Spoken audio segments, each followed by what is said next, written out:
Can you imagine a scenario where you're sitting at home in the evening, watching TV, probably watching Wanodede? All of a sudden, your power goes out. And then you go outside, you find a huge Kenya Power truck, and they're literally chopping your electricity poles, removing all the wires, and arresting your folks on the ground, and taking away all of your electricity. When you have paid everything and you did what you thought was right. A second scenario, you have a problem with power at home, you call Kenya Power, you give them all the numbers, and then they tell you, oh, that number you're talking about belongs to somebody in northeastern Kenya, and you live in Kisumu. When you thought you paid everything the way you were supposed to have paid, and you thought you had your own meter, only to realize that you actually have somebody else's meter, and they are coming for it. They come, they take it, and all of a sudden you're in darkness. And you're wondering, how can that be?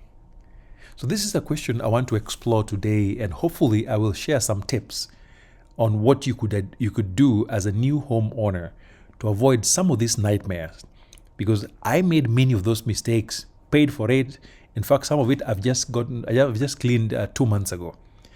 So currently I have a few clients in different parts of the country who are getting ready to start their construction on bare land. And one big part of our discussion right now is the prep work that goes into construction before you start building. And Kenya Power is a massive, massive part of what has to be put together. So I've done a few videos in the past about how to prepare so that on day one, when you're starting construction, your property is ready to go. So if you've missed that, I encourage you to go check my previous videos. And so I'm going to spend about the next 10 minutes walking you through the entire process and some of the things to avoid so that you can shield yourself from some of these very painful mistakes that we made when it comes to making sure you have electricity in your property. And for those who are not familiar with Kenya, KPLC is the national grid, and I think it's owned by the government in part. It's the primary supplier of power across the entire country. And for the most part in Kenya, power is relatively reliable. With some exceptions, our power is much more reliable than in many countries I know in Africa. But before we jump into this interesting topic, be sure to contact us if you have any need around construction, real estate, land, and things like that. If you're a diasporan who is planning on returning and you need some help with that, we've got experts. My job is to listen to your story, connect you with the right people, and supervise. And also for those who are watching us for the first time, we welcome new members watching our videos, those who are subscribing. We thank you for watching. And for those who have homes out there in Africa that want us to come visit, we also welcome invitations. We will show up. If it is within our means, we will travel, we will come, we will learn from your experience, and we will show as much as you're willing to show or as little as possible. So again, that is what we do. I am from Karateng. I live in Karateng, but I go back and forth between Karateng in Kisumu in Western Kenya and Long Beach in California. So I'm forever grateful for folks who are supporting us, and welcome to Karateng, friends. So today I'm actually in Karateng. It's another wonderful day in Africa.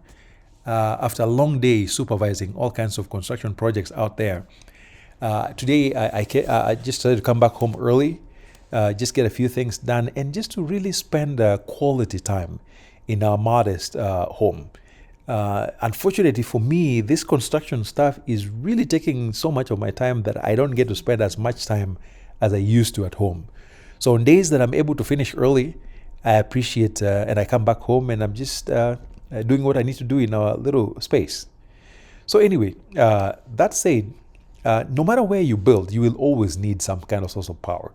Hopefully at least 3. And usually I recommend at least 3 options: solar, the national grid, which is Kenya Power, and some option for a generator. And you don't have to have all 3 at the same time, primarily because of cost, security, and need. But I say you always need provisions for all 3, so that if you need any one of those options, then you're prepared to use them. So, but if you are like the clients I'm currently working with who have bare land with nothing on them and they're getting ready to start construction, when it comes to issues of power, here are some of the 8 things that I want you to keep in mind. Number 1, Remember, the nearest pole to your land may not be legitimate because there are so many legal connections all over the place. And so just thinking you're going to tap onto the nearest pole may not work, because if you tap onto an illegal pole, then you're part of that illegal process. So when they're going to remove it, then you'll be impacted. Number two, the nearest pole to your land may not be usable in your case, especially if it is a pole within somebody's land. And so if you're going to pull a wire, it's going to cross over somebody's land. It may not be usable in your case, and you're going to have to go through a different process. Number three, the nearest system to your land may not fit your needs. And I'll explain later what that means, because some of those systems are two-phase or three-phase. If your need requires a three-phase and you have a two-phase next to your land, adjustments will have to be made. And also remember, Kenya Power, like all government systems in many countries, are almost on purposely designed to be inefficient, because all corrupt systems depend on inefficiency to make money out of you. So you'll see long lines, you'll find very wild quotes, they have very opaque billing systems, which all of that combined really creates a fertile ground for corruption. So just keep that in mind before you engage them. Then number five, remember that there are so many brokers and middlemen when it comes to power issues in Kenya. All of them are going to get you power. Legitimate and illegitimate brokers will get you power. Unfortunately for you, the only way you'll find out that you've been screwed, or the only way you'll find out you used the wrong people, is when things fall apart. But remember, all of them are going to get you power, legally or illegally, and they will not tell you. And just because KPLC is taking your money doesn't mean your system is legit. I've seen folks who have systems, they've been paying bills throughout, and then they wonder why KPLC would come back and remove everything. Remember, KPLC is an equal opportunity taker. If you give them money, they could not care less where the money is coming from. They'll take it, whether you have a legal connection or not. So don't think because you're paying Kenya Power, then that line is legit or it's yours.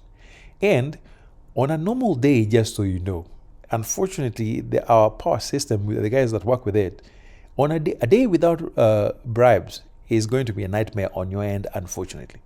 So what can you do to address some of these things? So here are the steps. If you need power, you have bare land, you want to start building, there's nothing on it. Here's what you can follow. Number one, you have the choice between doing it by yourself or using a registered, reputable company. And here's what you need to do. If you do it on your own, it will work, yes, but the probability of making mistakes or getting swindled goes up like tenfold, because there's so many things you don't know about the system, especially if you're not in construction. Now, if you pick companies, in there you're going to find good folks, and you're going to find the brokers who are just thieves in there. And like I said, the only way to tell the difference is after they've already done their work and they're gone, and you just realize later on that you have an illegal system, unfortunately. So my go-to with all of my clients is I use one specific company that saved me after we made mistakes and we had to buy 3 different meters. The first 2 were actually illegal. It's this company that came, that cleaned up all that, got me a legitimate meter, and now we are fine. So I use that company. And then the first thing you do is complete an application. Oftentimes it's just the PIN, the ID, and the location where you are, and they'll help you with that. You get a reference number. Once you get a reference number, you'll build a small mini structure on your plot, whether it's a mabadi structure or something made of dirt. A small structure which will have a meter box, a little bit of wiring, and maybe a bulb or 2. And then the location of that particular structure also matters, because we have to look at how do you place it in relation to the nearest lines. And then this company is going to give you completion certificate, which will be taken to Kenya Power, because they cannot just drop power to a random place. They have to be sure that they're dropping it onto a certified structure. Number 6, these companies often will help you with following up with KPLC, because sometimes you can submit an application and it takes forever. So these guys will follow up, and sometimes they can even write to the Ministry of Energy to push them. Now, Kenya Power will send somebody to do a survey. They look at which lines are legit around your home, because some of those lines are there, but they're not legit. They look at distance from a transformer. If your home is more than 600 meters from the nearest transformer, then it's a whole different process. If it's within 600 meters, generally the cost should be moderate. But the homes that are more than 600 oftentimes get quotes of like 1.5, 2 million plus in terms of cost. So that can happen. And then, as I always say, you have the option of actually buying your own transformer and using it in your home, especially for folks who use industrial machines within their homes. You can apply and get your own transformer within. Be careful with shortcuts because they are fine earlier on, and oftentimes these brokers will not tell you that they're actually taking shortcuts. Like in my case, we had people that we thought were legit.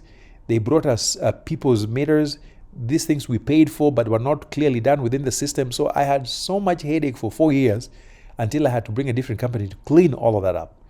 So avoid shortcuts because they will catch up with you. And again, be sure to clarify whether you need a 2-phase or a 3-phase system. Depending on whether you're building a rental unit with multiple units, you have heavy power usage, or just a regular house. That we can help you with when we get to that point. And then once you get the quote, make sure you pay in the right place, the right amount.